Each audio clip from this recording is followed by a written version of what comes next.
Hey everyone, welcome back to my channel. Today, we're diving into a fun fact that's sure to surprise you.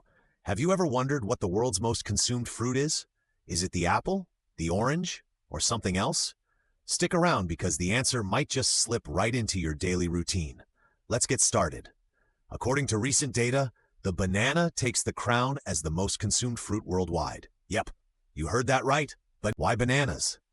Well, they're affordable, available year-round, and super versatile. From eating them fresh to blending in smoothies, baking banana bread, or even using them in savory dishes, bananas are a staple in diets across the globe, especially in countries like India, China, and Brazil. Fun fact, bananas are technically berries, and they're grown in over 135 countries. They're packed with potassium, vitamin C, and fiber, making them a healthy choice for billions of people. No wonder they're the top pick. Now, some might argue about tomatoes being fruits.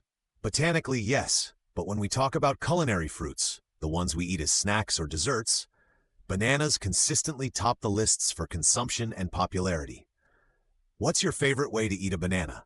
So there you have it, the banana is the world's most consumed fruit. If you enjoyed this video, give it a thumbs up, subscribe for more fun facts and trivia, and hit that notification bell so you don't miss out. Thanks for watching, and I'll see you in the next one. Bye.